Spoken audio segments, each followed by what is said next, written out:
Right, so here's our new short block picked up from a local wrecker.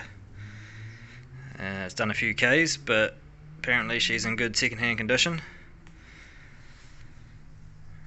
So what we need to do now is remove everything from it. So it's going to get a good clean down. It's going to get a fresh hone in the bores, give that a fresh surface. We need to measure the piston rings, so there's a couple of different sizes apparently, so we'll measure that and order some new rings, give everything a good clean up. Might put it in an acid bath or something similar. Check the oil pump, may end up getting a new one. Obviously it's going to get all new seals and gaskets and bits and pieces. So along with the bottom end, I also got myself a brand new second-hand black top head. This one's done a fair few Ks and not many oil changes by the looks of it. She's pretty grubby in there. The reason I bought this is essentially just for the valves. My old engine, we bent a few valves, so it means I have a spare head and spare cams and bits and pieces, so it's never a bad thing. It'll just get thrown in the hoard with the rest of the shit. A quick run through of the plan for this engine. So first and foremost, we want to build a reliable engine. I've got enough projects in my life and I don't want this to be another one where I'm constantly having to fix it. I just want to get it and drive it, and I want to do a lot of Ks in it, and I want it to improve my driving. So we're going to do a fairly basic rebuild. We will address the main issue with the black top 4H, which is the connecting rods. I like to rev the motor out and sit high up in the RPM for quite a long time. So we want some decent rods in there. I've gone for the max speeding rods. I've heard a lot of good things about them, and for the price you can't go wrong. If you're going to do a more exotic turbo engine build, you probably would want to go for something better, but all we want it to do is handle sort of 8-9,000 RPM, naturally aspirated, so the max speeding rods should be fine. They also come with ARP rod bolts, which is exactly what we want. Head wise, so I'd like to put some cams in it. The original motor did have some cams, and I got those measured up by PK at Canelli's, and they are a reground factory cam, and they are sort of semi-aggressive. You can go bigger, but then you really start to sacrifice mid-end torque. So I sort of thought about it for a while and decided that I'll just stick with those original cams. We can always go bigger down the track if I decide I want a bit more power. The original motor had Supertech valve springs, so they'll go into the new build. I'm going to use factory pistons. There's nothing really wrong with the factory pistons. The only reason to upgrade would probably, well, if you were going to go turbo, but we're not going to do that. So the only reason would be to up the compression. And after some discussion with some 4H people, I decided that it probably wasn't worth it. By the time we skim the head and the block, it's probably going to bring the compression ratio to around 12:1, which is reasonably high. So that's what I've decided to do. The head's obviously going to get ported as well. Adam, who we'll meet later on, is good with that, and he owes me some favours. And then after that we'll get it retuned, and hopefully it makes more than 94 horsepower like it did on the last dyno tune.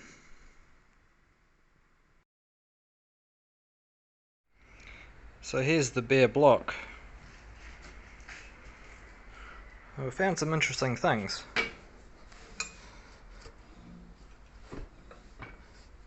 I believe this motor was on its last legs. There's an amazing amount of built up, sorry the lighting's not very good, but built up gunk, which just sort of tells me it hasn't done many oil changes. I'm not an engine reconditioner, work on engines all day, but this is the grubbiest engine I've ever seen that I've pulled apart.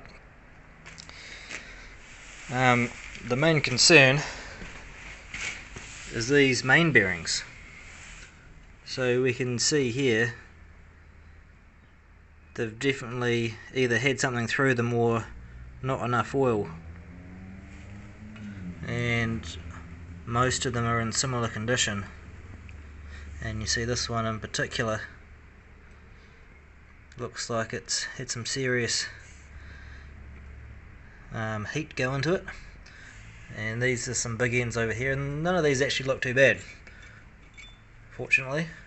I don't know if this is a 4-age thing where the mains get less oil than the big ends, or get it afterwards, or something like that. So I'm a little bit concerned about the crank. I don't think it's serious. You run your finger over all of the main surfaces and they all feel nice and smooth, but definitely a bit of scoring. Hopefully they can be polished out. I'll have to talk to an expert about the crank and bits and pieces, because it's not my specialty. So hopefully that's okay. We can also see our pistons. So I plan on using these pistons. We can see that the oil control rings are just fully gunked up and seized in there. So this motor would have blown a fair bit of smoke before being taken out, I would imagine. Turns out you can actually get these pistons from Toyota, not too expensive. They're about $50 or something in that ballpark, so if we need to get new pistons, that's not a big deal. And those rods won't be staying.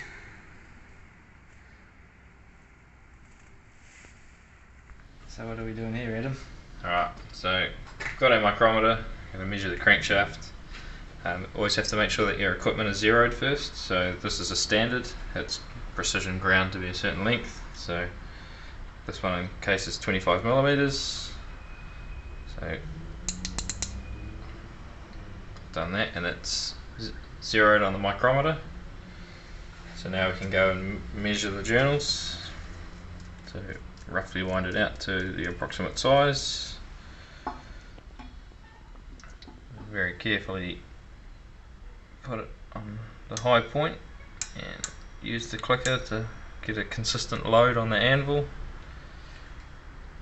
And then that there measures 42.00 millimeters. And always measure in 3 positions, so you'll about 120 degrees apart, and that will make sure that you're actually got a round journal, because if it's worn on one end but not the other, it will be oval or egg-shaped. So you want to make sure that they are round.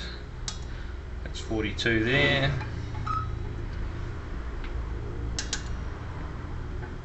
42 there. And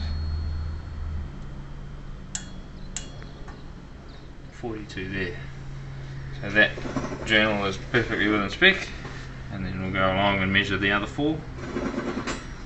And make sure we write them all down. Yep.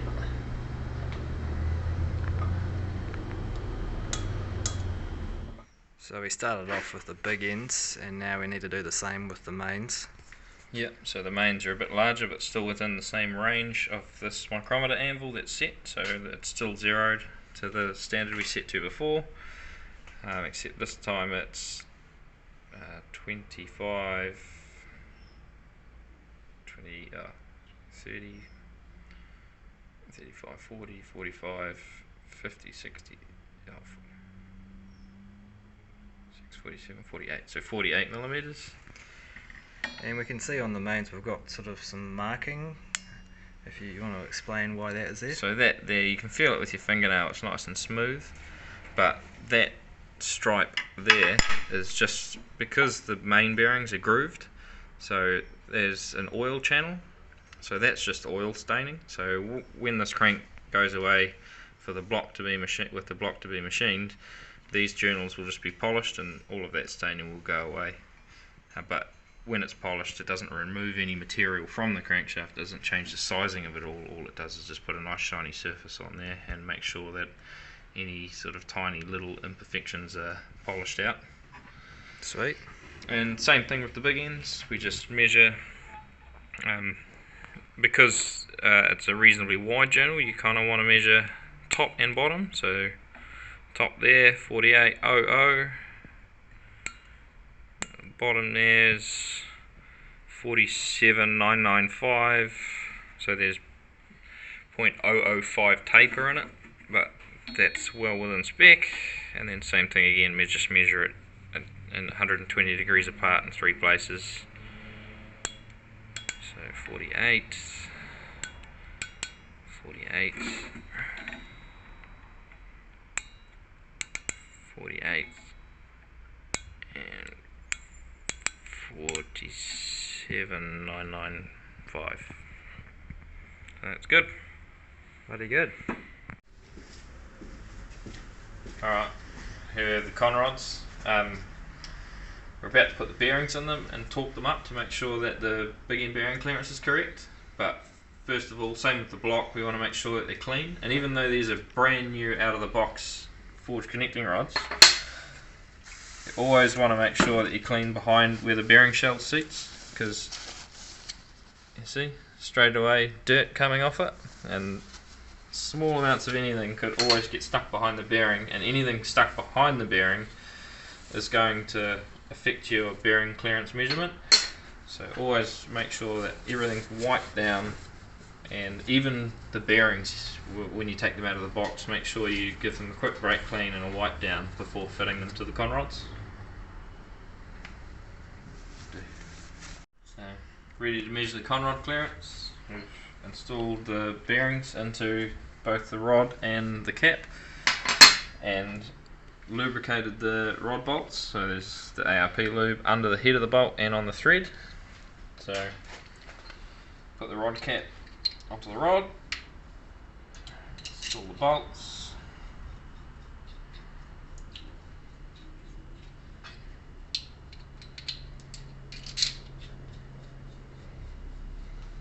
now there is a torque spec for these, but the correct way of measuring the preload on the bolt is to use a rod bolt stretch gauge.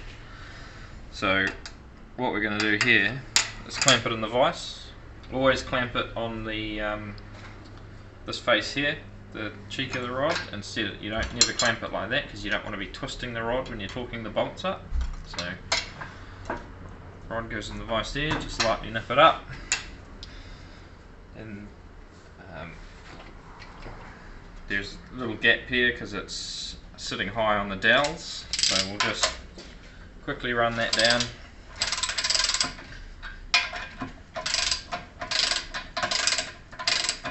Until they just start to get tight, and then just back them off, say a quarter of a turn, so there's no preload on any of the fasteners.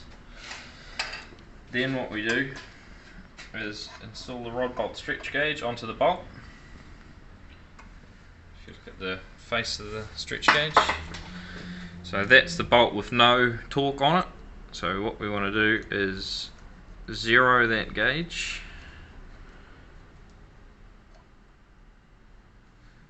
and the spec for these bolts is an imperial, which is between 5.5 and 5.9 thousandths of an inch.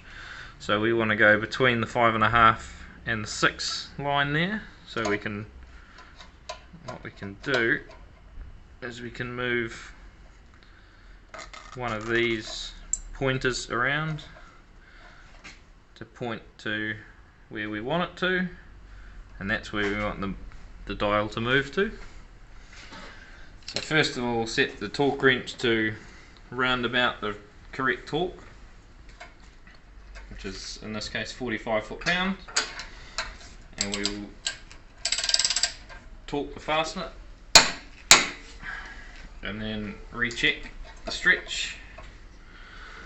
So as you can see, that's only gone 5 thousandths of an inch, it hasn't gone the full 5.5 to 6, so we need to back that bolt off, increase the torque So we'll go from 45 to 50 thousandths, so we'll go another 5 foot-pounds, and then re-torque fasten it.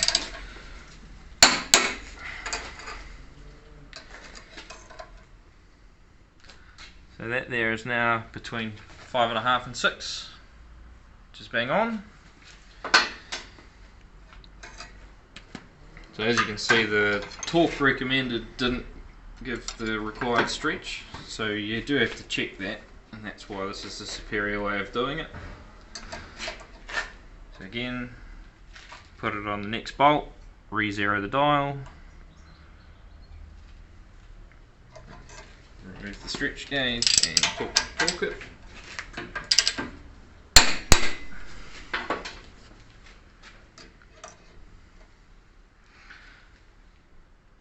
It's 5.5. So this rod is now ready to measure.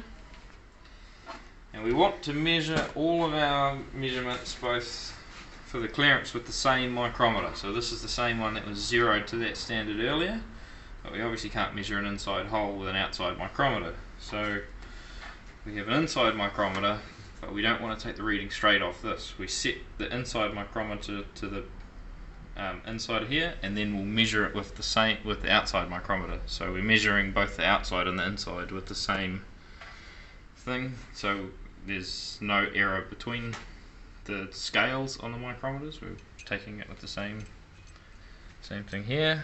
So just adjust this until it fits properly.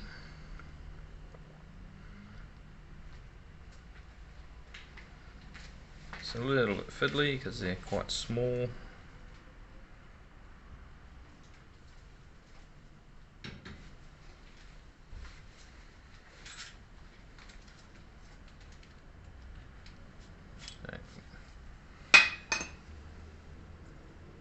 Lock that down. Now we can measure it with the outside micrometer. Same thing, use the thumb wheel on the end.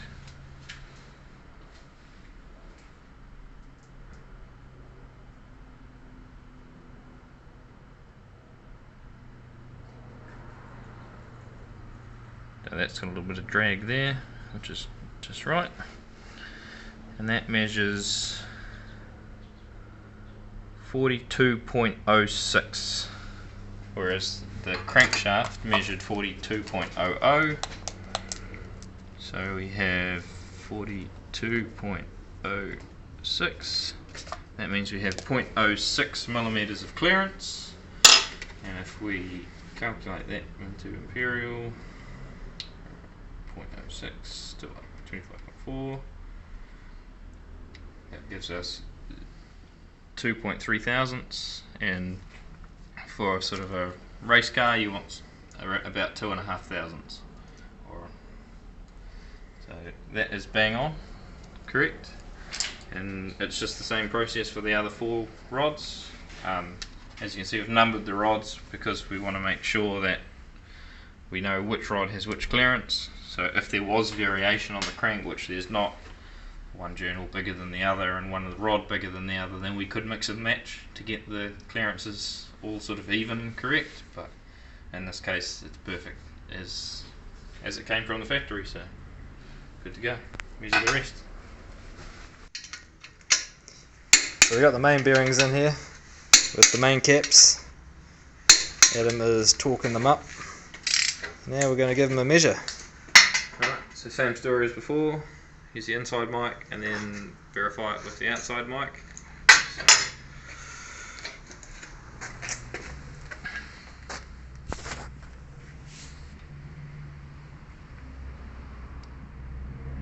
Just want a fine adjustment until you get in the ballpark.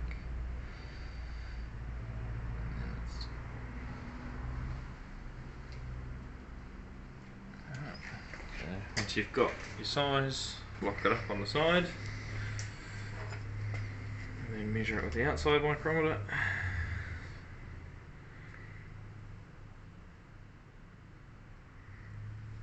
You see I'm wiggling it because obviously it's got a dome on the top of that, So you want to find the high point, because that's the point that's going to drag in the bearing when you've set your inside mic. So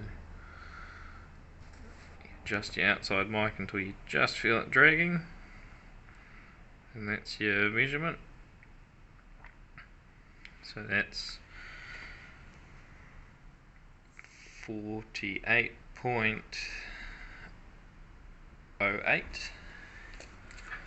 on number 1.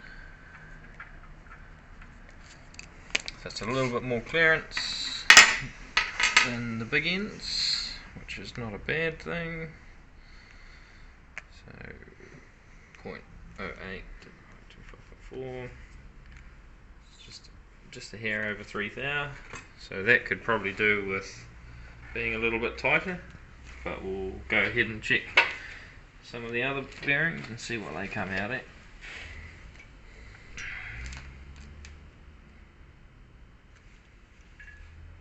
So that one's tighter, so that's probably closer to what it should be. So what are the issues here if you have your clearances a bit loose? A bit loose. If they're too loose, your engine will be low on oil pressure, because all of your oil pressure is going to escape out the side of the bearings instead of actually making it into the crankshaft and then therefore being pumped out to the big ends. It might just be a little bit of dirt or grit or something stuck between the main cap and the block that we haven't cleaned out correctly, just because this is a dirty block. You can fix that by grinding the main cap and then having it line honed. So if you grind the main cap, it makes that distance smaller, and then you have to hone that out cylindrical again to make it the right clearance. But in this case, it's we should be able to get that in by just taking that cap off again and checking it and cleaning it.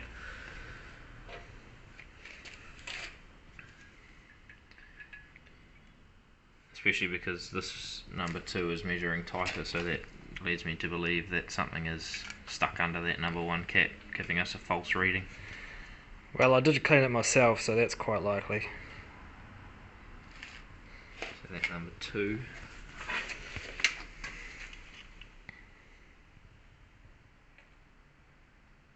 Is 0.06, so that's exactly same as the big end's 2.3. So there's definitely something dirty about that first one. We'll take that cap off, check it, clean it, and then remeasure the number 1. But for now, we'll go ahead and measure the rest of the main bearings.